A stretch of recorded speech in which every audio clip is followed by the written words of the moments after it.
Masechet Shabbat, Daf Kuf Dalet, on va commencer par Kuf Gimel Amud Bet, au troisième tiers de la page, à partir des mots Amar Rabbi Yehuda, Matzin ou Shem Katan, Mishem Gadol. Alors, cette Gemara traite du sujet de la Ktiva. Shabbat, on n'a pas le droit d'écrire. Ça fait partie de l'un des 39 travaux qui sont interdits le jour du Shabbat.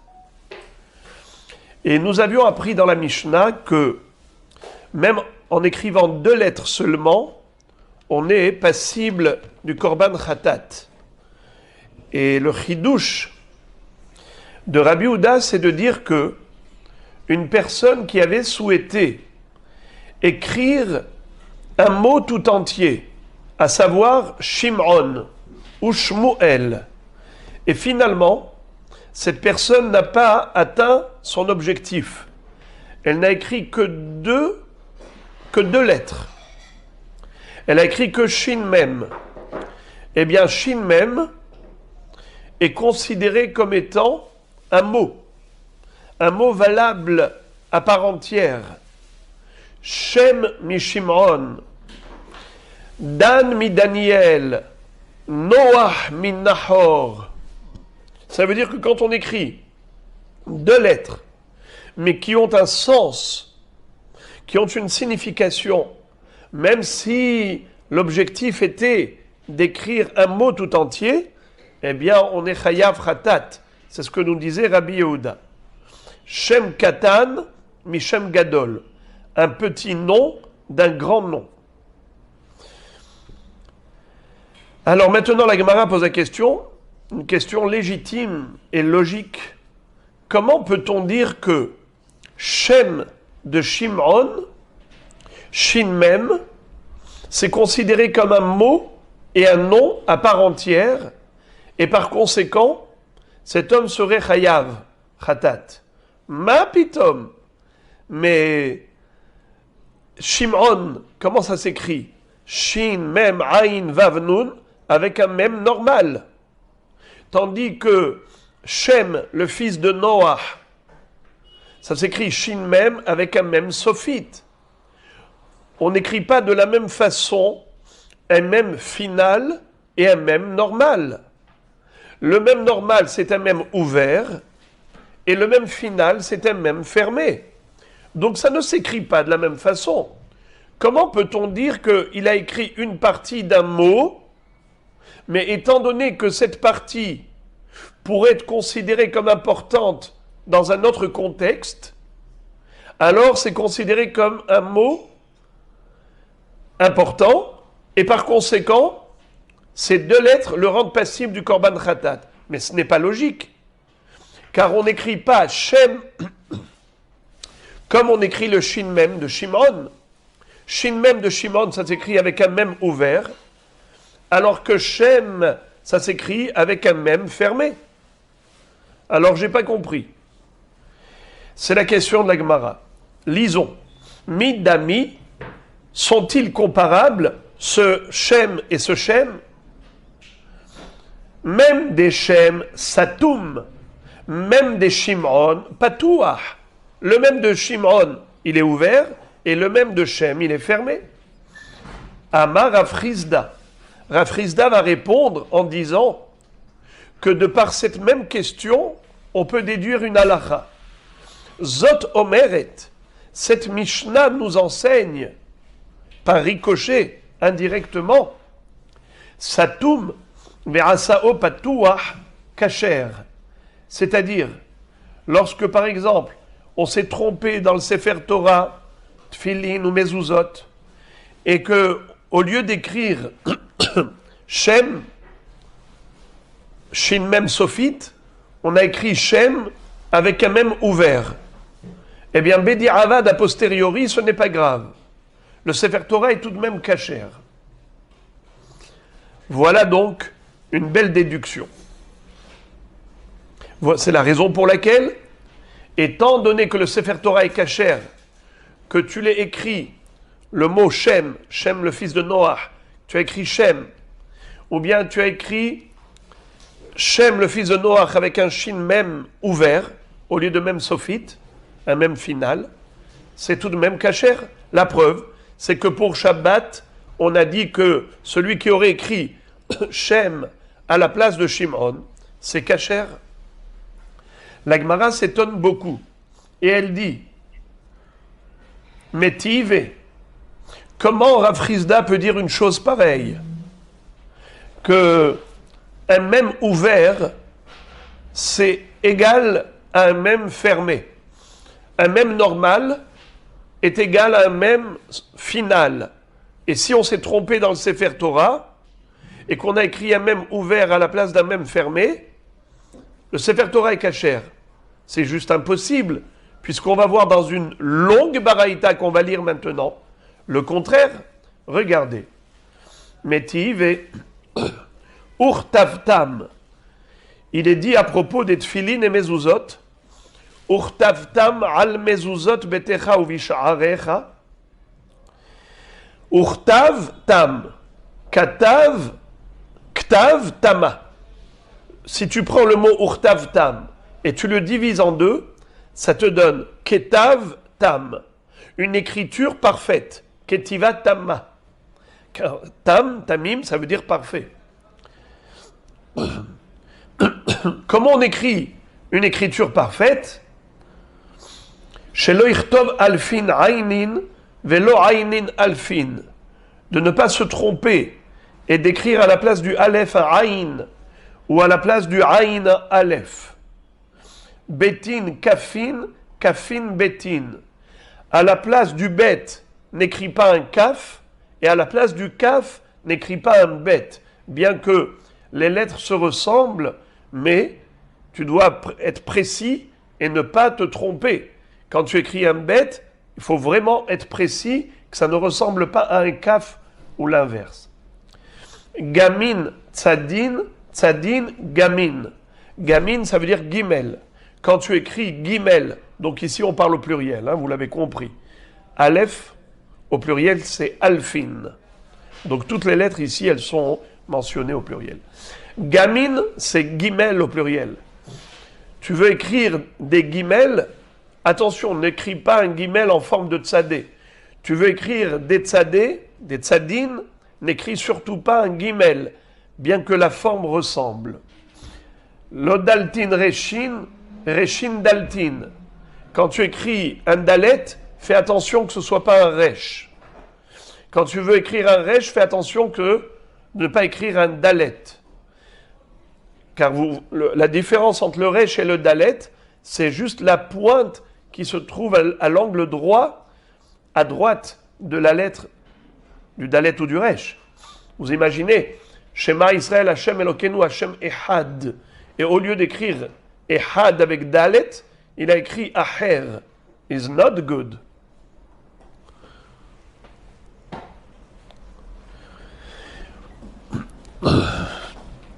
Hehin, hetin, hetin, hehin. Ou bien si par exemple, il a voulu écrire le he, il ne faut pas écrire un het. Il suffit juste de coller la barre du he, la barre de gauche du he au toit de la lettre, et ça nous donne un het. Velo hetin hehin. Quand tu veux écrire des het, n'écris pas des he à la place. Vavin yodin, yodin vavin. Quand tu veux écrire un vav, alors écris-le suffisamment long, parce que si tu l'écris court, on peut le lire yud plutôt que vav. Velo yudin vavin. Et quand tu veux écrire un yud, n'écris pas un vav. Ne fais pas la barre de droite trop longue. Lo zainin nunim. Velo nunim zainin. Quand tu veux écrire un zayin, n'en fais pas un nun. On parle ici du nun sophite. La lettre nun finale, eh bien, comment est-ce qu'elle s'écrit? Exactement comme un zayin, mais plus long. Alors surtout, ne te trompe pas et ne fais pas un zayin trop long qui pourrait se lire nun. Et quand tu veux écrire nun, ne le fais pas trop court pour ne pas qu'on le lise zayin. Tétin, péfin, péfin, tétin. Quand tu veux écrire des têtes, alors fais attention de ne pas écrire un P. Parce que la lettre tête dans le Sefer Torah, elle ressemble à la lettre P.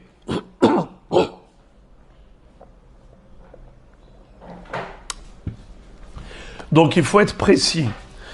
Velo pefin tetin. Quand tu veux écrire un P, n'écris pas un tête. Kfufin pshutin, pshutin kfufin. Quand tu veux écrire, par exemple, une lettre, un noun, par exemple. Tu veux écrire un noun normal, n'écris pas un noun final, qui est plus long, qui est pas shoot. Kafouf, ça veut dire courbé, comme le noun, il est courbé.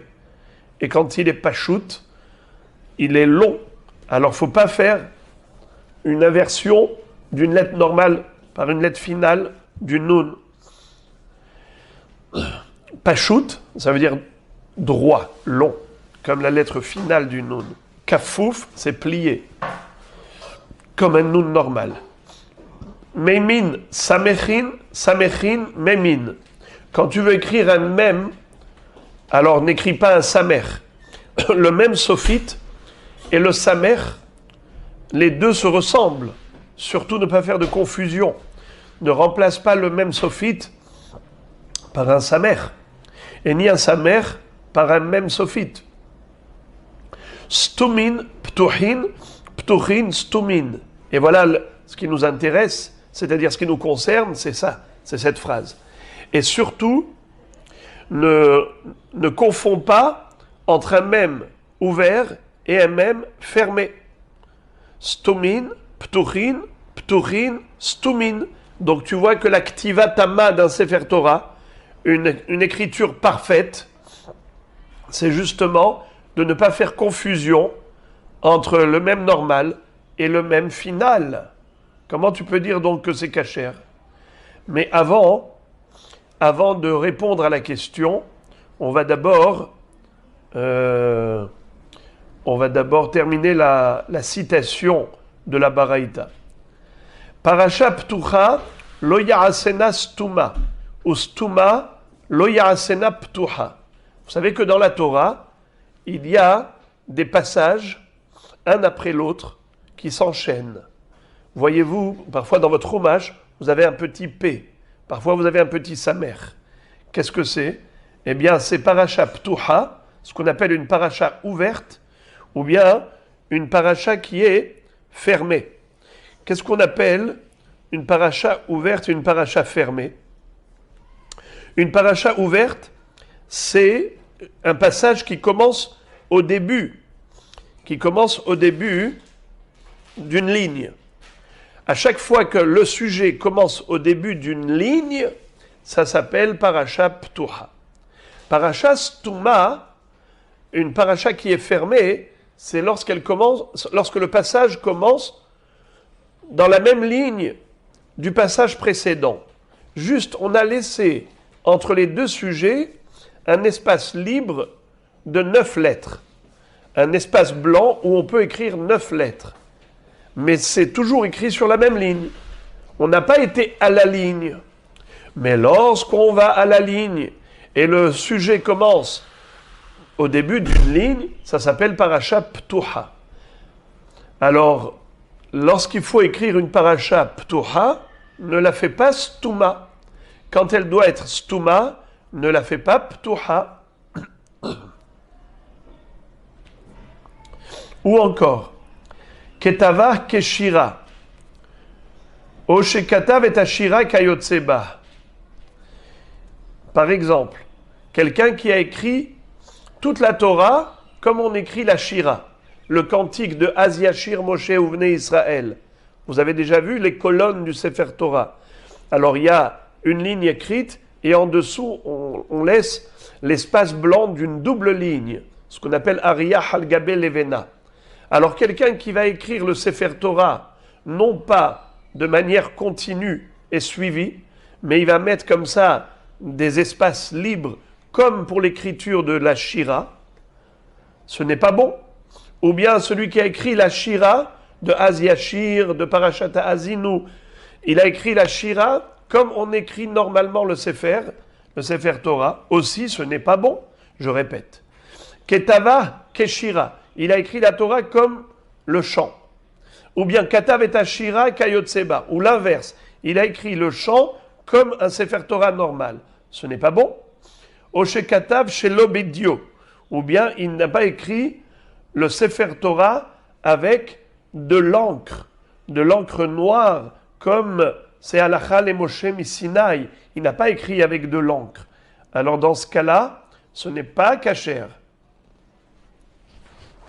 Oshe Katav et Azkarot bezahav.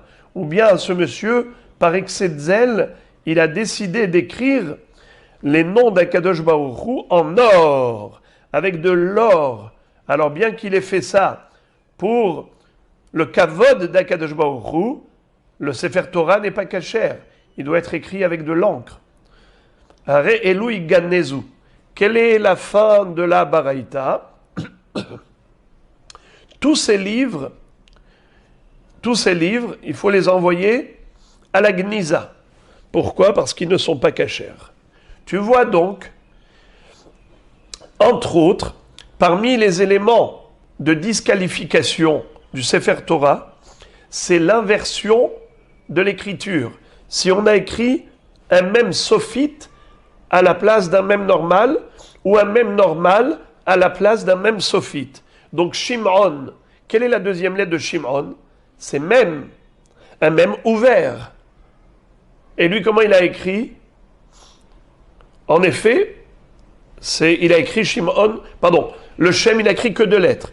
Il a voulu écrire Shem, Shin Mem, et il a écrit, au lieu d'un même sophite, pour dire Shem, le fils de Noach, il a écrit Shem avec un même ouvert. Qu'est-ce qu'on a dit? C'est kasher. C'est comme ça que Rav Chizda avait voulu déduire. Et la Gemara pose une kushia sur Rav Chizda. Comment Rav Chizda tu peux dire une chose pareille? Comment tu peux faire une telle déduction? Mais pourtant on a appris dans la Braïta clairement que celui qui aurait inversé et qui a écrit la lettre même à la place d'un même sophite, il a écrit un même ouvert, ce n'est pas kasher. On envoie le Sefer Torah, la Gniza. Alors ne me dis pas que celui qui a voulu écrire Shimon, Shin même ouvert, pourquoi il est chayav khatat le jour du Shabbat? Parce qu'un même ouvert, c'est comme un même fermé. Ce n'est pas vrai.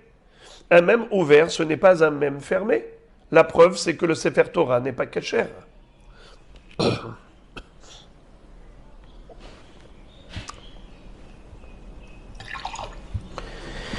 Réponse. Hu de Amar ki haitana. Detanya Rabbi Yehuda ben Betera Omer. Ne'emar basheni veniskehem. Ve'ne'emar bashishi unsacheha. Bashevi'i kemishpatam. Hare mem yud mem. Maim mikan remez lenisuch hamayim min haTorah. Umide patuach ve'asao satum kasher, satum nami. Satum ve'asao patuach kasher. Qu'est-ce que ça veut dire? On a appris une halacha, les Moshe Misinaï, comme quoi, pendant la fête de Sukkot, il y a une mitzvah de Nisuch HaMayim. On devait faire la libation de l'eau. Toute l'année, on fait la libation de vin. Au moment où on offre les sacrifices, alors on versait sur le coin du Mizbeach, il y avait là-bas un petit orifice, et on versait là-bas du vin. Ça, c'est toute l'année. Mais à Sukkot, on rajoute même la libation de l'eau.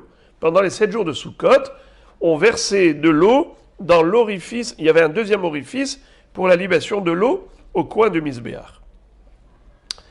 La halakha, elle est en effet pas écrite clairement dans la Torah. Comme j'ai dit, ça a été enseigné oralement, mais il y a une allusion dans la Torah. Quelle est l'allusion? C'est que pendant les 7 jours de Sukkot, on offrait des corbanotes. Vous le savez qu'il y avait 70 bœufs qu'on offrait pendant Sukkot. Premier jour 13, deuxième jour 12, dans l'ordre décroissant, septième jour 7, 7 plus 8 plus 9 plus 10 plus 11 plus 12 plus 13, ça fait en tout 70. Il y avait encore beaucoup d'autres corbanotes. Et on nous parle dans la Torah, dans le descriptif de ces sacrifices, on nous dit qu'il fallait aussi offrir la libation. La libation de vin, d'habitude, ça veut dire qu'il fallait verser du vin comme d'habitude. Mais c'est écrit « Veniskehem ».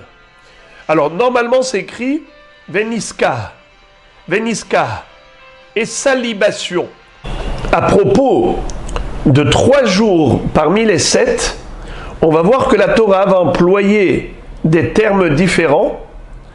Et si on observe, on va constater que, au travers de ces 3 mots, on va constituer un mot, mem, yud, mem. Ça fait maïm. C'est une allusion à la libation de l'eau pendant Sukkot. Où est-ce qu'on retrouve? Eh bien, normalement, c'est toujours écrit Veniska, Veniska, Veniska, et salibation, salibation, salibation, c'est-à-dire la libation du jour, du korban, mais Yom Sheni, c'est écrit Veniskehem. Veniskehem. Donc, qu'est-ce qu'on retrouve? Le même sophite. Au lieu de Veniska, on a Veniskehem, il y a le même en plus. Le 6e jour, il est écrit Unesacheha. Et c'est libation au pluriel. Qu'est-ce qu'on a comme lettre en plus? Le Yud. Et le 7e jour, c'est écrit Kemishpatam, tel qu'est la loi, leur loi. Kemishpatam avec un même sophite à la fin. Donc on a la lettre Mem de trop, la lettre Yud et la lettre Mem. Ces 3 lettres, ça fait Maïm. Mikan Remez. De là une allusion, les Nisur Hamaïm, à la libation de l'eau, Minatora, selon la Torah. Eh bien, qu'est-ce que nous voyons ici? Comment tu as fait le Maïm? Maïm, c'est un même sophite, de Niskehem, c'est même sophite, Yud, même. Comment tu peux dire Maïm? Mais tu ne peux pas lire Maïm, car le premier même, c'est un même qui est fermé. Tu ne peux pas lire Maïm, car c'est un même final, ce n'est pas un même normal. Alors de là, tu comprends que quoi? Qu'un même final peut remplacer un même normal. Ce qu'on appelle le même qui est Satoum, fermé, peut remplacer le même Patouah, le même ouvert, qui est le même normal. Alors la Gemara fait la déduction suivante, et elle dit Umide Patouah ve'asao Satoum kasher, Satoum nami, Satoum ve'asao Patouah kasher. On comprend la réciproque par rapport à ce qu'on nous a enseigné. C'est-à-dire, même Yud même, le premier même, qu'est-ce qu'il est? Fermé. Du fait que même fermé équivaut à un même ouvert, tu déduis qu'un même ouvert équivaut à un même fermé. Donc, Shem mi Shimon. Comment tu écris le même de Shimon? C'est un même ouvert. Comment tu écris le même de Shem? C'est un même fermé. Alors, qu'est-ce qu'on a voulu dire? Que le même ouvert, c'est comme un même fermé. Le même de Shimon, c'est comme le même de Shem. Comment tu le sais? Eh bien, tu le sais par Maïm. Tu le sais par Maïm. Maïm, c'est quoi? Même Yud Mem. Un même fermé, c'est comme un même ouvert. Alors de là, tu comprends qu'un même ouvert, c'est comme un même fermé. C'est la réciproque. La Gemara dit, tu as fait un joli montage, mais ce n'est pas sûr que c'est juste. Pourquoi? Midami, est-ce que tu peux comparer le même ouvert au même fermé? Patouah be'asao satoum, un même ouvert qui a été remplacé par un même fermé. Pourquoi est-ce qu'il est caché? Comme dans Maïm, on a écrit Maïm avec un même fermé, parce que Aloui est kame'alele, car il a une promotion. Le même ouvert a atteint le niveau du même fermé qui est plus important. Quelle est la preuve que le même fermé est plus important? De Amar Afrizda, même Vesamer Shebaluchot, Benes Hayuomdim. Le même fermé, le même final, et le Samer qui était inscrit dans les tables de la loi, c'était en effet des lettres qui étaient miraculeuse. Pourquoi? Car on le sait que les lettres dans les tables de la loi étaient gravées de part en part. Ça veut dire qu'on pouvait lire l'écriture d'un côté et de l'autre, en double face. Ça veut dire que l'ouverture, la sculpture, quand Akadosh Baruch Hu a écrit dans les tables de la loi, Harut al aluchot, c'était gravé, et donc les lettres, elles allaient de part en part. Comment on peut écrire un même sophite? Comment est-ce qu'on peut écrire un samer? Mais samer, c'est fermé. Un même sophite, c'est fermé. Donc, comment ça pouvait tenir? C'était miraculeux, puisque la pierre au centre du même sophite et du samer tenait miraculeusement. Donc, en effet, donc le même qui est Satoum, puisqu'il était miraculeux, il peut remplacer le même ouvert, puisque c'est exactement la même qu'on a trouvée dans les tables de la loi. Par contre, Satoum verasao patuach garoué kamegareale. Par contre, le même ouvert, qui n'a pas eu le même miracle que le même fermé, tu ne peux pas me dire qu'en effet, le même, comment il s'appelle, le même ouvert, s'il a remplacé le même fermé, alors c'est bon, c'est cachère. Par réciproque. Si tu me dis que le même fermé peut remplacer le même ouvert, donc forcément le même ouvert peut remplacer le même fermé. C'est faux, car je peux te dire que le même fermé est plus important que le même ouvert, puisqu'il avait eu un miracle dans les tables de la loi. De Amar, Rabbi Irmia vetemar apriya bar Abba, menatzpach tsofim amarum. C'est-à-dire que les lettres finales, même Nun, Tzadik, P, Chaf, eh bien, ce sont des lettres qui nous ont été retransmises par les prophètes. Menatzpach. Alors, normalement, Menatzpach, ce sont les 5 lettres finales, même Nun, Tzadik, P, Chaf, ce sont les seules lettres qui ont des lettres finales. Mais ce qui est bizarre, c'est que Menatzpach, c'est pas dans l'ordre. On aurait dû commencer par Chaf, puisque c'est... On a d'abord le Chaf, ensuite le Mem, après le Nun, après le P, après le Tzadik. Pourquoi est-ce qu'on a donné cet ordre-là? Menatzpach. Eh bien, les Mefarshim disent que c'est la contraction de 2 mots. Min Tsofach. C'est quoi les Tsofim? C'est les prophètes. Comme on va le voir dans 2 secondes, les Tsofim, c'est les voyants. C'est les prophètes d'Israël. Min Tsofim. Par les prophètes. Ou par tes prophètes, prophètes d'Israël. Ok. La Gemara pose la question, elle dit, Vetis Bera, est-ce qu'on peut dire que les lettres finales ont été inventées par les prophètes? Ve'aktiv eleha mitzvot, she'en hanavi rachai lehadesh davar me'ata.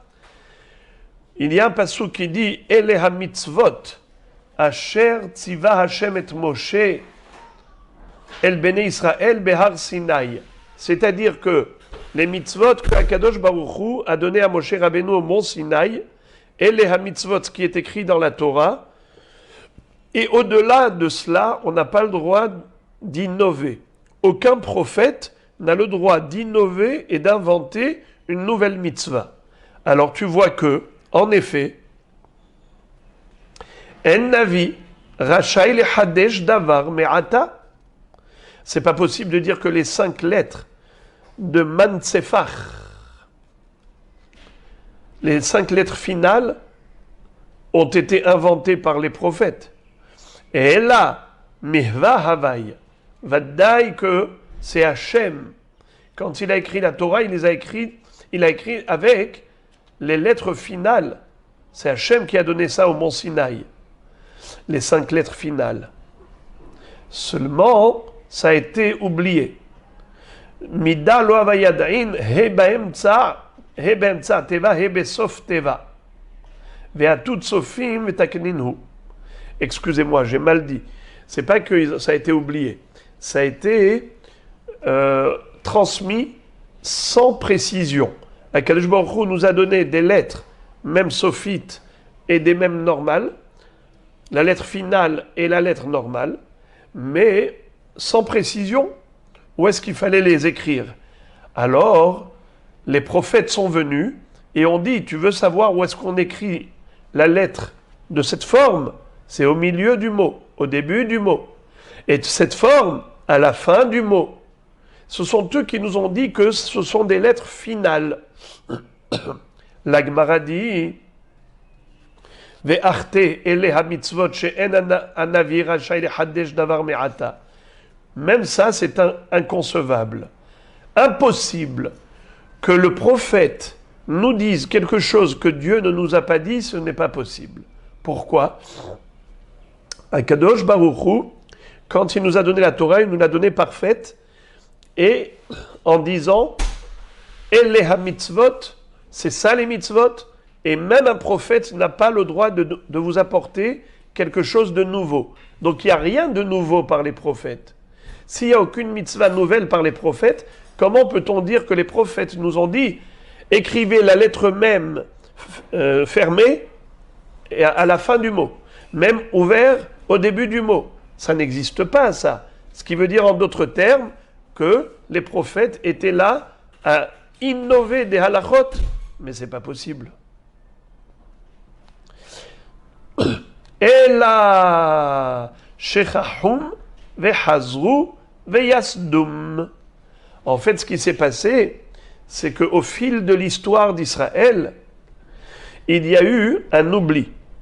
Et l'oubli, c'était que où est-ce qu'était l'emplacement par rapport aux lettres finales, où est-ce qu'on devait les écrire? C'est sûr qu'au moment où ça a été donné sur le mont Sinaï, ça a été donné dans son intégralité. Il n'y a pas un détail de la Torah qui peut être innové par la suite, après le mont Sinaï. Ça, c'est impossible. Alors, que veut dire que Tsofim Amarum, les prophètes, ce sont eux qui nous ont enseigné les 5 lettres finales? C'est qu'en fait, ça a été transmis par Akadosh Baruch Hu entièrement, intégralement. Seulement, quand ça a été oublié, et le Maharsha dit que ça a été oublié pendant la période du deuil de Moshe Rabbeinu, et après ça, ils ont eu une confusion. Alors, les prophètes sont revenus et ils ont rétabli, ils ont dit oui, c'est là qu'on écrit la lettre finale, c'est là qu'on écrit la lettre normale, et ainsi de suite. Moshe kibel Torah misinaï, umsara li Yoshua, Yoshua li zkenim, uzkenim linviim, unviim esawa l'anche knesset agdola. Il faut le savoir que Moshe Rabbeinu avait dit à Yoshua bin Nun, je vais quitter ce monde, si tu as des questions, pose-les-moi maintenant. Yoshua bin Nun n'a pas eu à ce moment-là la bonne réaction. Il a dit à Moshe Rabbeinu, mais tout ce que tu as appris d'Hachem, tu me l'as déjà enseigné, je n'ai plus aucun doute, je n'ai plus aucune question. Tout ce que tu sais, je le sais. Eh bien, comme ça a été une preuve de manque de modestie, Akadosh Baruch Hu lui a fait oublier beaucoup de choses, il a eu beaucoup de sfekot, et les Bnei Israël étaient très en colère contre lui, en disant comment tu oses prendre la place de Moshe Rabbeinu si tu ne sais pas ceci et cela. Eh bien, Akadosh Baruch Hu a dit à Yoshua bin Nun, occupe le peuple avec l'activité de la conquête d'Eretz Israël pour ne pas qu'ils s'en prennent à toi. Mais il y a eu ensuite Otniel ben Kenaz qui a restauré ce qui avait été oublié par Yoshua, et les prophètes également ont restauré. Donc on a compris. Mais Mansefar, les 5 lettres finales, même Nun, Tzadik, Pe, Chaf, sont des lettres qui ont été oubliées au niveau de l'emplacement, et ensuite ça a été restauré par les prophètes. Très bien.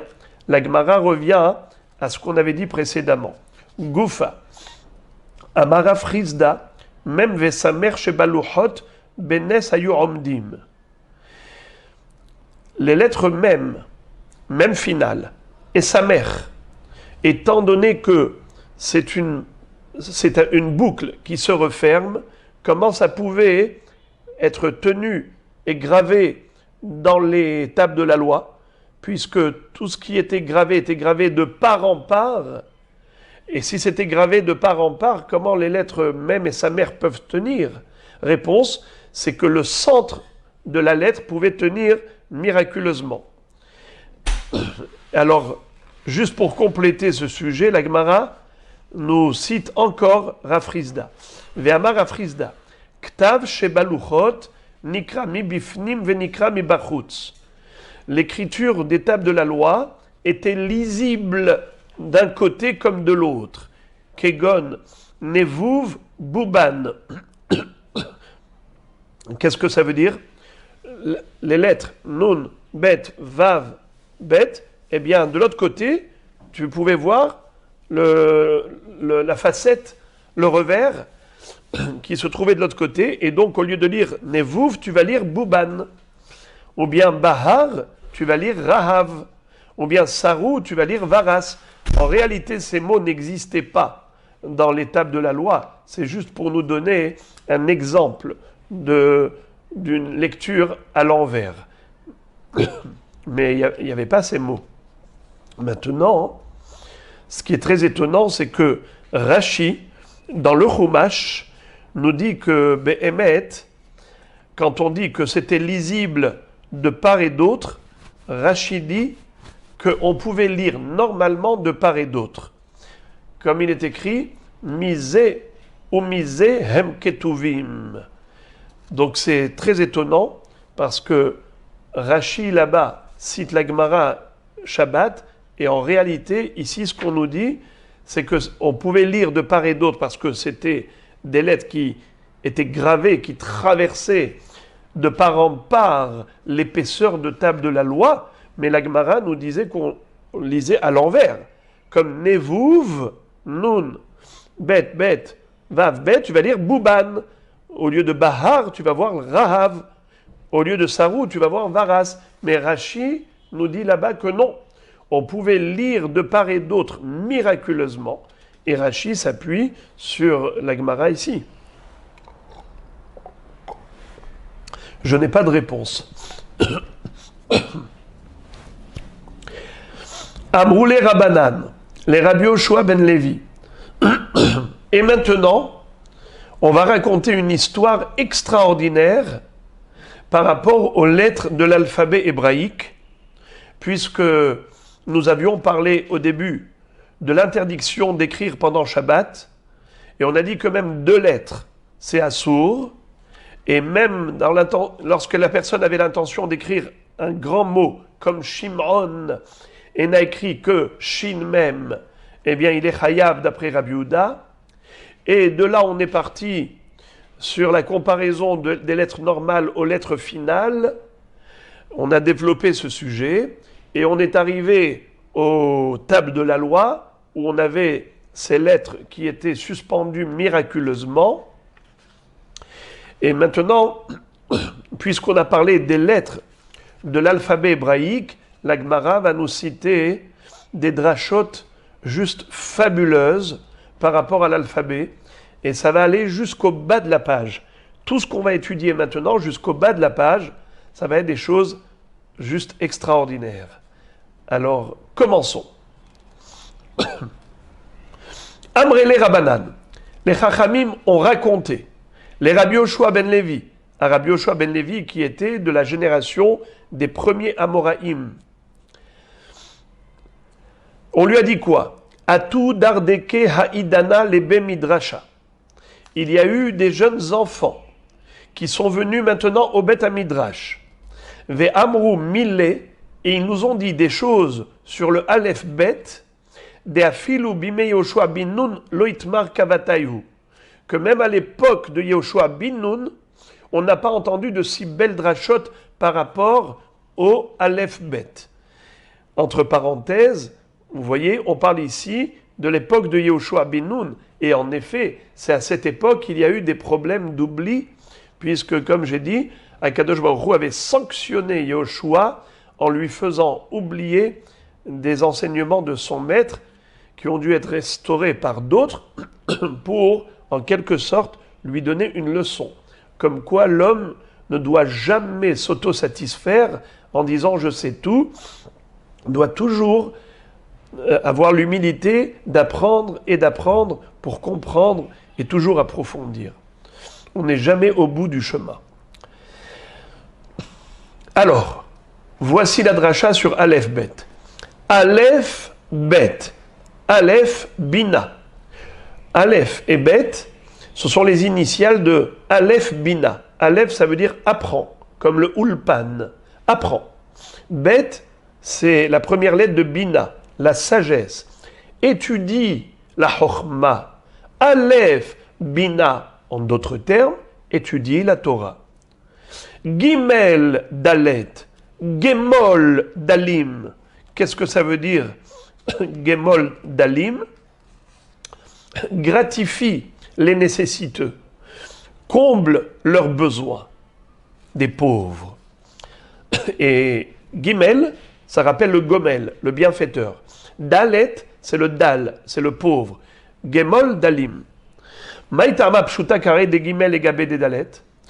Lorsque vous écrivez Aleph Bet Gimel dans l'ordre, vous allez avoir le Gimel qui a le pied en avant, qui va vers le Dalet. Pourquoi? Chez Kendarko, chez le Gomel Chassadim, la route Sahara Dalim. Le Gimel a la forme d'un homme qui a le pied en avant, en train de courir derrière le Dalet. Le bienfaiteur n'attend pas d'être sollicité, c'est lui qui court après les Dalim pour les gratifier, pour leur donner leurs besoins. C'est ça le tzaddik. C'est celui qui est Gomel Dalim. Il court pour faire Gmilut Chassadim.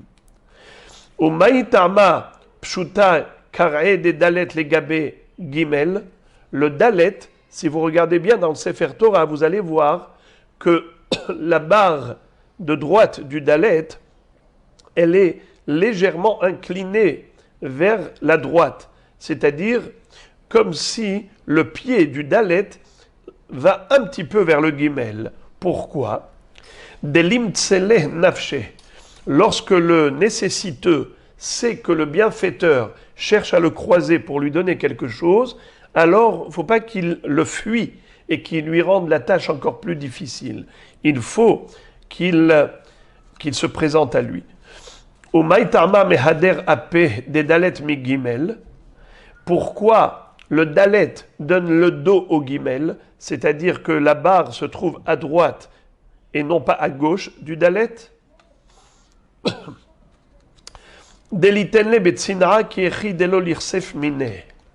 C'est-à-dire que le gimel doit donner au dalet de manière à ce qu'il lui préserve sa dignité, qu'il ne lui fasse pas honte. Le dalet donne le dos au gimel parce qu'il a honte de le regarder en face. Le gimel et le dalet, ils ne sont pas en face à face. Le dalet donne le dos au gimel. Il ne veut pas le regarder, il ne veut pas le croiser dans les yeux parce qu'il est tellement gêné de faire la manche, de tendre la main. Alors, quand tu vas faire la tzedaka, tu vas lui donner, donne-lui de manière à ce que tu préserveras sa dignité. Ne lui fais pas honte. Après Aleph, Bet, Gimel, Dalet, qu'est-ce qu'on a? Le He, Vav, Zain, Chet, Tet, Yud, Kaf, Lamed. Je m'arrête là parce que tout cela, ça va être un bloc. Qu'est-ce que c'est? Si Aleph, Bet, si tu étudies la Torah, Gimel, Dalet, et en plus tu fais de la tzedaka, alors He, Vav, c'est le nom d'Akadosh Baruch Hu, comme dit Rashi, que le He et le Vav, ça fait partie des noms d'Hachem, comme on retrouve dans Masechet Sukkah, Ani Vaho Hoshi'ana. Le He et le Vav, c'est le nom d'Hachem. Ze Shemo Shel Akadosh Baruch Hu. Qu'est-ce qu'il va faire le He, Vav, Hachem? Eh bien, Zain, Chet, Tet, Yud, Kaf, Lamed. Zain, Zanotra. Imata Oseken, si tu fais ainsi, Hakadosh Baruch Hu, Zan Otra. Hachem va te donner la parnassa.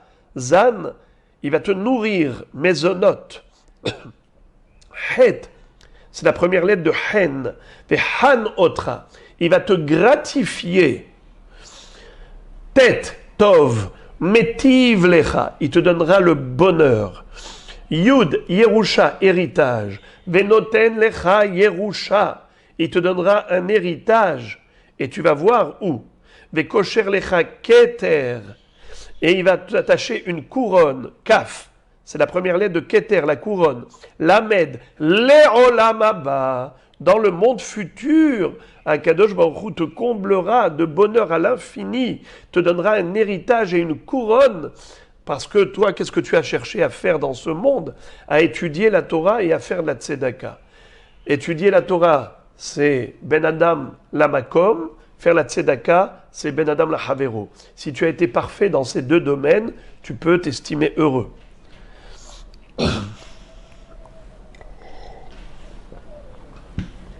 La suite, même Petuham, même Setuma, Ma'amar Patuach, Ma'amar Satum. Il y a le même final qui est fermé et on a le même ouvert de la lettre même normale. Alors, qu'est-ce que ça représente un même ouvert et un même fermé? Même, c'est la première lettre de Ma'amar, des paroles. Il y a des paroles de Torah qu'il faut divulguer, mais il y a des paroles de Torah qu'il faut dissimuler, qu'il faut cacher. Comme par exemple les sujets de Maaseh Merkava, de tout ce qui se passe dans le monde divin, dans le monde céleste, du char divin. On n'a pas le droit de le divulguer à grande échelle. C'est des choses qui se transmettent d'un rave à son élève en privé par rapport à la sainteté de ces sujets et du risque de se tromper, chazé shalom, dans leur compréhension. On arrive à la lettre Nun. Alors il y a deux Nun, normal et final. Nun normal, c'est plié. Nun final, c'est droit, long. Nun kefufa, Nun plié, ve Nun peshuta, et le Nun final qui est long. Ne'eman kafuf, ve Ne'eman pashut. Ne'eman, c'est fidèle. Une personne qui est cachère, une personne qui est fidèle à Dieu, alors doit toujours se comporter avec humilité, avec modestie. Et quand on se rend petit et on se plie dans ce monde en se faisant petit, eh bien dans l'autre monde, la lettre finale, c'est la finalité de l'homme dans l'autre monde.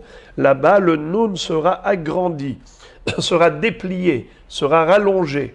Comme pour dire, ici tu te rends petit, là-bas, Hachem te grandira. Samer Aïn. Alors il y a ici deux versions. Semor Aniyim. Samer Aïn soutient le pauvre. Lishna Aharina. Autre version. Samer Aïn, c'est Simanim Ase. Batora Ukne Ota. Samer Aïn, c'est les initiales de deux mots. Simanim Ase. Fais-toi des signes de mnémotechnique pour te souvenir de la Torah. La Torah, elle est tellement dense, tellement vaste, on peut facilement oublier. Alors, essaye de te faire des mnémotechniques pour ne pas oublier. On continue. Pe kfufa, pe pshuta. Pe patouah, pe satum. On a le P qui est comme une boucle fermée et on a le P qui est le P final qui est rallongé. C'est pour te dire que parfois la bouche, il faut la fermer, il faut la plier, parfois il faut l'ouvrir. Parfois tu l'ouvres, parfois tu la fermes, la bouche. Pourquoi? Rachid dit que quand tu es dans un endroit où il y a des gens qui peuvent étudier la Torah, il n'y a personne pour enseigner, partage avec eux tes connaissances.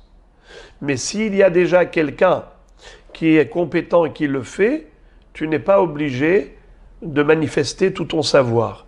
Tu peux à ce moment-là rester à l'ombre et fermer la bouche. Pe patouar, pe satum.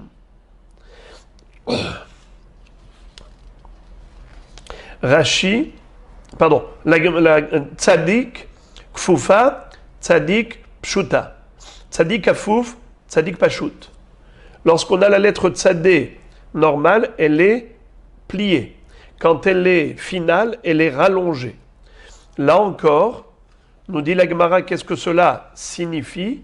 Eh bien, un tzaddik qui se plie devant Dieu et se fait petit, le jour viendra où tzaddik pashut, Akadosh Baruch Hu, va le rallonger, c'est-à-dire l'agrandir dans le Olam Haba. Et la Gemara pose la question, mais on l'a déjà dit. Hainu ne'eman kafouf, ve'ne'eman pashut. Tu l'as déjà dit dans le Nun, tu le répètes dans le Tzadik. Réponse. Osiflecha akatuv kefifal kefifato. C'est que là, de là on apprend que un Tzadik, même s'il a agi avec humilité, mais il faut qu'il soit encore plus humble. Kfifa, c'est se plier. Leosif kfifal kfifato, c'est pousser très loin l'humilité, la modestie. D'ailleurs, le Rambam nous dit que la seule mida dans laquelle il faut aller à l'extrême, c'est la anava. Comme il est écrit dans Pirkei Avot, me'od, heve shefal ruach. La seule fois où on voit me'od, soit très très humble, c'est par rapport à la anava. Comme Moshe Rabbeinu, ou Moshe anav me'od.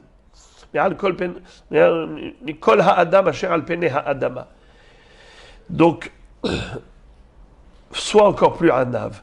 Et mikan shenitna Torah bemanod rosh.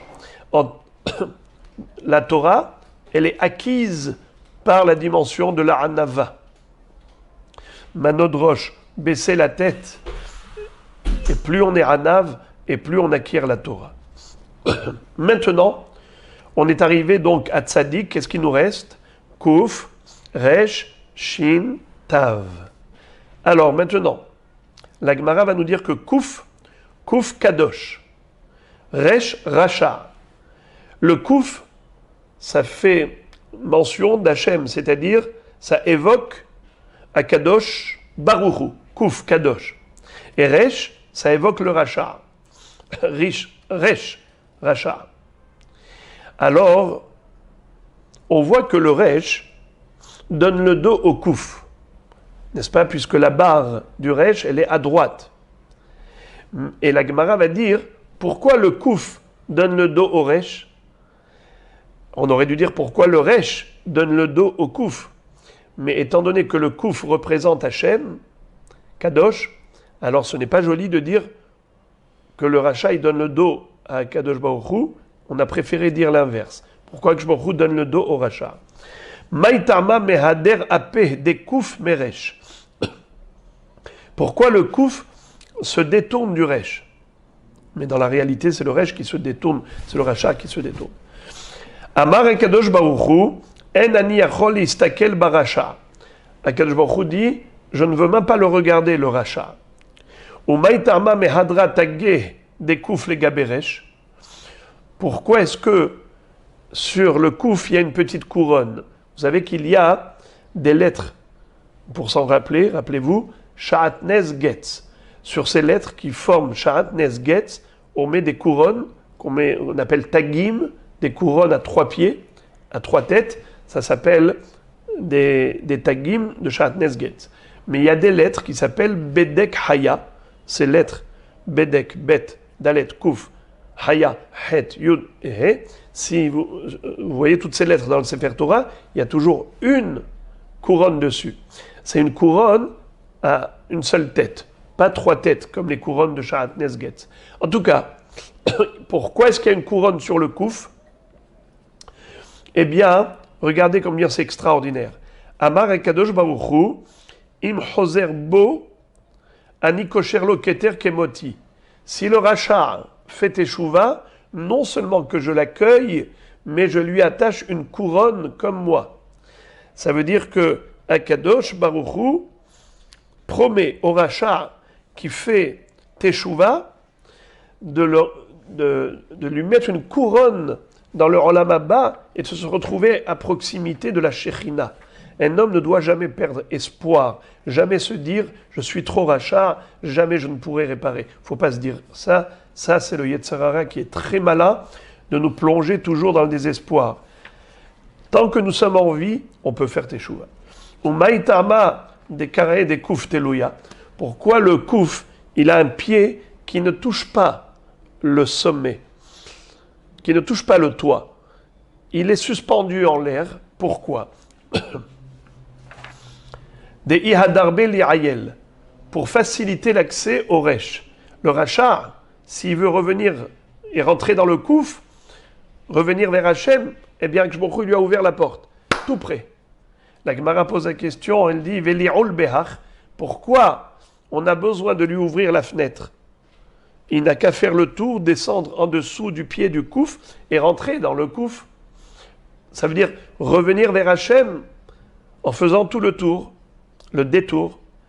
Réponse, mais ça y allait les Rish Lakish, de Amar Rish Lakish, Maïdirtiv, Imla letzi muyalitz vela anavim iten hen, abalitame pothinlo, abalitaher mesayin noto.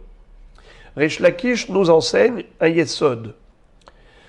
Il y a une différence entre le mal et le bien. Quelqu'un qui veut faire du mal, on lui ouvre la porte. On ne le pousse pas à faire du mal.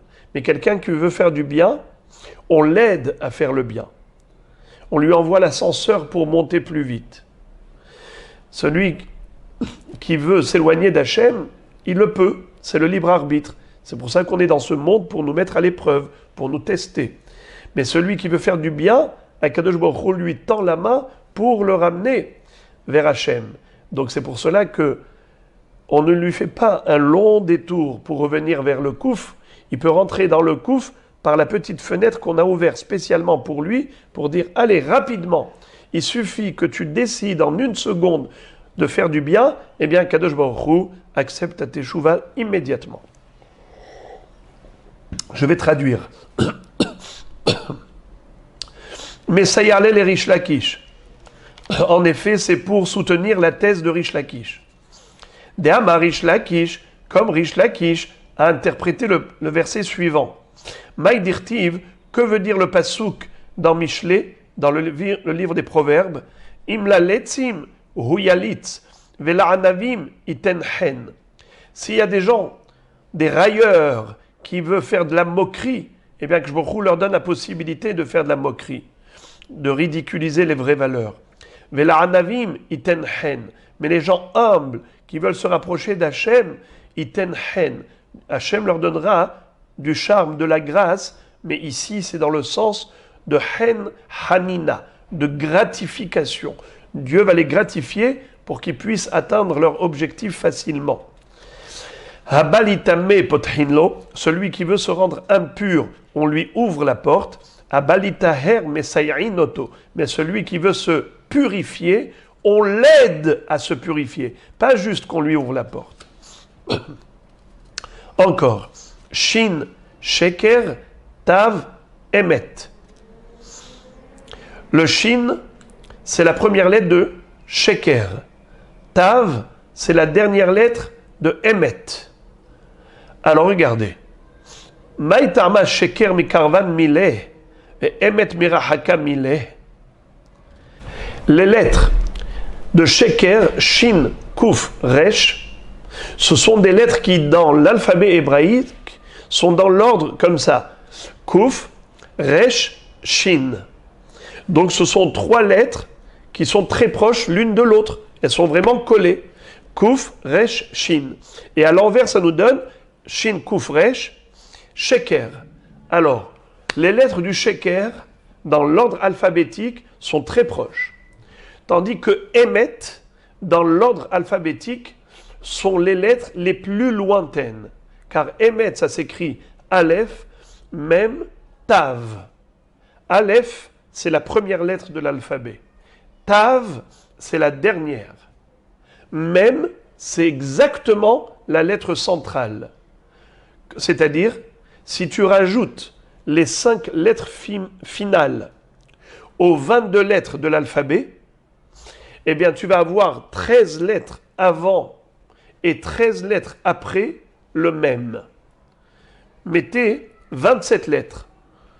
Eh bien, vous en avez une au milieu, c'est le même. Il y en a 13 avant et 13 après le même. Donc, ce qui veut dire que la première lettre, c'est Aleph. La lettre centrale, c'est Mem. La lettre finale, c'est Tav, dans l'alphabet hébraïque. Eh bien, c'est Emet. Question, pourquoi les lettres qui constituent le mensonge, Sheker, sont proches, et les lettres qui constituent la vérité, le Emet, sont lointaines? Réponse, Shikra, Shachriah, Kushta, Lo Shachriah. Dans le monde, le mensonge est fréquent. La vérité est rare. Il y a beaucoup de mensonges dans ce monde. Il y a beaucoup moins de vérité. C'est pour cela que c'est écrit de cette manière. D'ailleurs, comment s'appelle ce monde? Alma de Shikra, le monde du mensonge. Et comment s'appelle le au-delà? Olam ha-emet. Maintenant que on a appris tout ce que ces lettres nous indiquent par rapport au rachet tevot, c'est-à-dire les acrostiches, les initiales de tout ce qu'on vient d'apprendre, mais maintenant, on va lire également des combinaisons de lettres. On va étudier dans cette Gemara ce qui est écrit dans Sefer HaYetzira. Le Sefer HaYetzira, c'est extraordinaire. C'est un livre qui a été écrit par Avraham Avinu. Et là-bas, on retrouve des combinaisons de lettres de tout genre et qui également vont être interprétées par la Gemara de manière fabuleuse. Alors, ce qui est le plus répandu, le plus célèbre, c'est la combinaison de Atbash. C'est quoi Atbash? At, c'est Aleph Tav, première lettre et dernière lettre de l'alphabet hébraïque. Bash, deuxième lettre et avant-dernière lettre de l'alphabet hébraïque. At, Bash, Gar, Dak, Hatz. C'est comme ça qu'on avance jusqu'à ce qu'on arrive au milieu et que les deux dernières lettres se croisent. Alors, qu'est-ce qu'on va apprendre maintenant du Atbash? Atbash, Oti Ti'ev et Avelo. Aleph Tav, c'est Oti Ti'ev. Akadosh Baruch Hu parle du rachat. Et il dit, lui, il en répugne de moi. Et Avelo, est-ce que je vais le désirer? Est-ce que Dieu va désirer un rachat qui, lui, ne veut pas de Dieu? Bash. Bi lo hashak. Bet, c'est bi, et le shin, c'est la lettre du milieu de hashak. Bi lo hashak. Ça veut dire, lui, le rachat, ne désire pas ma proximité. Shemi yahul alav. Est-ce que moi, je vais faire régner et résider mon nom sur lui? Mon nom ne reposera pas sur lui. Bash. Bi, donc c'est Bet Shin. On apprend de là les deux choses. Bet, Bi lo hashak. Shin, Shemi yahul alav. Donc ce sont deux phrases différentes. Le Bet, c'est Bi lo hashak. Shin, Shemi yahul alav. Lui, il ne veut pas de moi. Est-ce que mon nom reposera sur lui? Pas du tout. Gar, Dak. Gar, c'est Gimel Resh. Gimel, c'est Goufo. Goufo Timé. Resh, Arahem Alav. Si lui a rendu son corps impur avec des péchés et des fautes, alors Resh, Arahem Alav, c'est la première lettre de Rahem. Est-ce que moi j'aurai pitié de lui? Dak, Dalet Kouf. Daltotai Naal. Karnav lo agadea. Lui, il a fermé mes portes. C'est-à-dire que moi, je lui avais ouvert les portes de la Torah pour se rapprocher de moi. Lui, il a fermé ses portes. Karnav lo agadea kouf. Ses cornes, je ne vais pas les casser, les briser. C'est-à-dire, les cornes d'une bête, c'est ce qui fait sa majesté. Alors, la réussite d'un homme, c'est sa majesté. Est-ce que je ne vais pas lui briser ses cornes? Ad kan midat reshaim. Aval midat tzadikim. Jusqu'ici, on a interprété dans le sens négatif le atbash par rapport à la réaction divine vis-à-vis des reshaim, des mécréants. Mais par rapport à midat tzadikim, comment on va interpréter le atbash? Atbash, im atabosh, c'est-à-dire atbash, atabosh, toi, tu as honte de moi. Toi, le tzaddik, tu respectes Dieu, tu as honte de lui, tu ne veux pas transgresser ses préceptes. Alors, gardak, imataose ken gur bedok. Dok, c'est le ciel. Gur, c'est habiter. Eh bien, tu vas résider dans le ciel, dans les hautes sphères célestes après 120 ans, à proximité du trône céleste. Tu mériteras d'habiter là-bas. Atbash gardak. Imata bosh, si tu as honte d'Hachem et tu ne fais pas des avérotes, eh bien tu habiteras dans les cieux. Et comme on le dit à Kippour, à Kippour, Boredok va heled, mi ehel kamocha. C'est quoi dok? Dok, c'est le ciel. Heled, c'est la terre. Alors, gardak. Dans ce cas-là, en plus, quelle est la suite? Hatz vaf. Puisque dak, c'est quoi dak? C'est dalet et kouf. La quatrième lettre depuis le début. Et kouf, c'est la quatrième lettre depuis la fin. Après, he, c'est la cinquième depuis le début. Et tzadik, c'est la cinquième avant-dernière lettre. Alors, pareil, vaf, c'est la sixième. Hatzvaf, vous savez que le he est une lettre gutturale. Elle permute avec la lettre het. C'est comme si c'était écrit Hatzvaf. Ça veut dire quoi? Hatzitza have bencha laaf. Grâce à ton comportement positif, Akadosh Baruch Hu va mettre une hatzitza, une séparation entre toi et la colère divine. Toi, tu ne feras jamais objet de la colère divine. Ve'en, alors, Zahastan, Zahasatan, Enata misdarzear minas satan, puisque les lettres Zain, Het, Tet, on a déjà dit que on va toujours dans le sens du début vers la fin. On prend la première lettre, dernière lettre, deuxième lettre, avant-dernière lettre. Toujours dans la même combinaison, ça nous donne Zahasatan. Enata misdarzear minas satan. Jamais tu n'auras peur du Satan.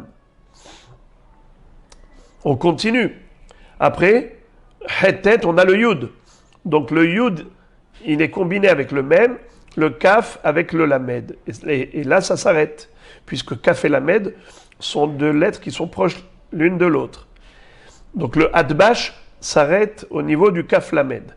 Qu'est-ce que ça nous donne? Yud Mem et Kaf Lamed, qu'est-ce que ça donne? Ça donne les mots Yam, Kol. Yam, la mer, Kol, tout. Qu'est-ce que ça veut dire? Amar sar shel gehinom, lifnei akadosh baruch hu. Ribono shel olam, la yam, Kol. Yam, la mer, comme la mer qui peut noyer, Hashem yatzilenu, un monde fou, qui peuvent se noyer dans la mer. Ainsi, le Gehinam, l'enfer, a été appelé et qualifié de Yam. Et l'ange responsable de la mer dit à l'ange responsable de l'enfer va dire à Kadosh Baruch Hu, s'il te plaît, la Yam Kol, donne-moi tout le monde pour les plonger dans la mer du Gehinam. Je veux tous les mettre en enfer, même les Juifs. Amar Akadosh Baruch Hu, mais Akadosh Baruch Hu répond,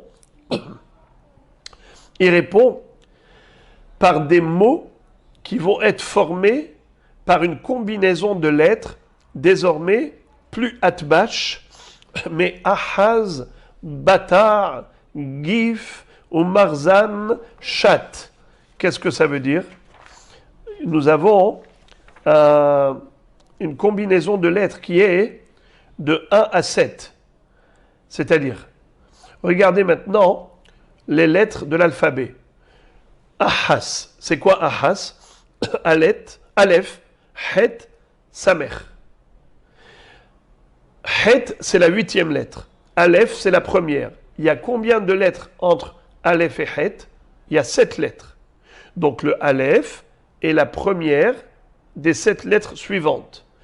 Het est la première des 7 lettres suivantes. Et ensuite, celle qui va venir après les 7 lettres du Het, c'est le Samer. Regardez. Het, Tet, Yud, Kaf, Lamed, Mem, Nun. Ça fait la 7e lettre. Après, le Samer, c'est la 8e. Donc, toutes les lettres qui sont les débuts des septaines. Dès que on arrive, après cette lettre, on arrive à la 8e, on recommence à nouveau 7. Ça nous donne quoi? Ahas. Après, tu fais la même chose avec le Bet. Bet, c'est la première des 7 lettres. Tête, c'est la première des 7 lettres suivantes à partir du Bet. Et ensuite, c'est Aïn. Gif, Gimel, c'est la 3e. Et tu commences à compter 7 lettres à partir du Gimel. Ensuite, il y a le Yud. Après, il y a le P. Alors, regardez comment c'est beau. La réponse d'Akadosh Baruch Hu à l'ange du Gehinam, il lui dit, tu veux mettre les Bnei Israël dans l'enfer? Non. Ahas, Batar, Gif, Anihas Alehem, Mipene Sheba'atu Begif. Qu'est-ce que ça veut dire? Tu veux savoir pourquoi j'ai pitié des Bnei Israël? Je ne les envoie pas au Gehinam parce que eux se sont détournés de la prostitution. Eux s'écartent de tout ce qui est relation interdite. Eh bien, puisque eux, ils ont écarté d'eux tout ce qui est la vie interdite dans le domaine de la prostitution et inceste, la débauche et la dépravation, eh bien, ils ne méritent pas d'aller au Gehinam. Au contraire, Dachatz, c'est quoi Dachatz? C'est à partir de Dalet, vous comptez 7 lettres. Vous arrivez ensuite après à Kaf, encore 7 lettres, et après Tzadik. Alors, c'est les initiales de quoi? Dachatz, Dakimhem, Dachimhem, Kenimhem, Tzadikimhem. Ça veut dire quoi? Ce sont des gens purs, des gens qui sont justes, qui sont droits. Dachimhem, Kenimhem, Tzadikimhem, Halak. Halak, c'est quoi? C'est ensuite, après le Dalet, on a le He. Tu commences à compter 7 lettres à partir du He. Après, tu as le Lamed, tu commences à compter 7 lettres à partir du Lamed. Et après, tu as le Kouf. C'est quoi Halak?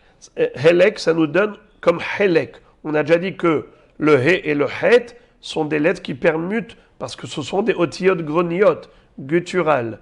Ça nous fait Helek, une part. En lecha Helek bahen. Toi, Gehinam, tu n'as aucune part des Bnei Israël en toi. Tu ne prendras aucune part des Bnei Israël. Après, on a le Vav. Umarzan Shat. Umarzan Shat. Amar Gehinom. Les Fanav. Alors, l'ange du Gehinam va dire à Kadosh Baruch Hu, Ribono shel Olam, Marie, Zuneni, Mizar'o shel Shet, Umarzan Shat. Qu'est-ce que ça veut dire? Avec cette combinaison de lettres, qu'est-ce qu'on va avoir? Umarzan Shat, c'est comme si on avait ici 3 mots, plutôt 5 mots. Marie, Zuneni, Mizar'o shel Shet. Akadosh Baruch Hu, donne-moi s'il te plaît à manger. Parce que j'ai faim, je voudrais que tu me donnes à manger de la descendance de Shet. C'est qui Shet? C'était le 3e enfant de Adam Arishon. Après que Caïn ait tué Hevel, on a eu encore un fils qui va s'appeler Shet. Havav al fléchet qui châteli Elohim zera acher tahat hevel qui arago Caïn. Lorsqu'il y a eu le Maboul, eh bien, toute la descendance de Caïn a été tuée. Dans le Maboul, Noach est descendant de Chet. Ce qui fait que, quand il demande, le Guéinam demande la descendance de Chet, il veut tous les Bnei Noach, en incluant les Juifs. Amarlo Albam, Gandas. Alors là, maintenant, c'est une autre combinaison de lettres. Prenez, s'il vous plaît, un stylo et un papier. Écrivez les 22 lettres de l'alphabet hébraïque dans l'ordre de 11 et 11. Regardez, 22 divisé par 2, ça fait 11. Vous écrivez de Aleph jusqu'à Lamed. Qu'est-ce que ça nous donne? 11 lettres. De Mem jusqu'à Tav. Qu'est-ce que ça nous donne? 11 lettres. Alors, comment tu vas lire? Tu vas lire. Regardez, si par exemple vous mettiez une ligne sur l'autre, comme ça. D'abord, Aleph jusqu'à Aleph Bet Gimel Dalet. Aleph Bet Gimel Dalet jusqu'à Chaf. Parce que jusqu'à Yud, déjà vous avez 10 lettres. Aleph Bet Gimel Dalet et Vav Zayin Het et Yud. Ça fait déjà 10 lettres. Rajoutez encore une lettre, c'est laquelle? Chaf. Chaf, c'est la 11e. On est d'accord? Très bien. Maintenant, en dessous du Aleph, vous mettez encore les 11 lettres. Laquelle vous allez mettre en dessous du Aleph? Lamed. Et de Lamed jusqu'à Ta, vous allez avoir 11 lettres. Donc maintenant, si vous allez prendre un stylo et que vous allez entourer la lettre du dessus et la lettre du dessous, qu'est-ce que vous allez obtenir dans chaque rond? Eh bien, vous allez avoir première lettre, 12e lettre. Deuxième lettre, 13e lettre. Et ainsi de suite. Alors, vous allez avoir Al, Bam, n'est-ce pas? Gan, Das. Qu'est-ce que cela représente et signifie?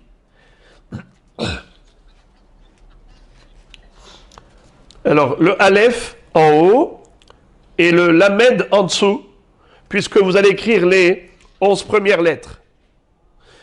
Maintenant, on n'est plus dans le Hadbash. On a déjà terminé avec le Atbash. Maintenant, on est dans une nouvelle combinaison de lettres. On a déjà vu Atbash. On a déjà vu aussi ce qu'on appelle les Shviriyot, les septaines. On a déjà vu, maintenant, on est en train de voir le Albam, c'est-à-dire les 11 et 11, 11 sur 11 superposés. Et on lit donc celle du dessus et celle du dessous. Al-Bam Gan Das. Akadosh Baruch Hu répond à l'ange du Guéinam, Al-Bam, tu touches pas au Béné Israël. Das, Gan Das, tu veux savoir dans quel Gan je vais les mettre? Dans le Gan du Hadas. Les Chan Olichem, les Gan Hadas, dans le Gan Eden. Kol Israël Yeshlem Chelek Le'olam Haba. La suite, c'est He Aïn, Vav Pe. Amar Ginom Lifne Akadosh Baruch Hu. Ribono Shel Olam, Ayef Anochi. Il lui a dit, j'ai faim. He Aïn, Vav Pe, ça fait quoi? He Aïn, Vav Pe, dans l'ordre de Albam, ça donne Hineni Ayef. Et qui est-ce qui avait faim et on a dit de lui qu'il était Ayef? Esav Aracha, il avait dit à Yaakov, j'ai faim. Il a dit qu'il Ayef Anochi. Le Sar Shel Guinam, il dit, j'ai faim, donne-moi des Rechaim à manger. He Aïn Vav Pe. Ayef Anochi. Alors Ikshbochou lui répond, Zatz Hak. Zaro Shel Yitzhak. Halalou Zaro Shel Yitzhak. Tar Yash Kaftav. Ceux-là, les descendants de Yitzhak Avinu, qui s'est sacrifié pour Hachem. Tous ses descendants sont comme lui, prêts à se sacrifier pour Akadosh Baruch Hu. Pas question que tu aies une part là-dedans. Alors, la suite, c'est quoi? Tar Yashkat. Tar, c'est le verbe litor, garder, attendre. Tar, attends. Yeshkat, yeshkitot. J'ai des sectes, j'ai des clans, j'ai des groupes à t'envoyer. Yesh li kitot kitot shel ovdei kochavim, shani noten lecha. J'ai beaucoup de groupes d'idolâtres à t'envoyer. Cela, tu pourras les manger.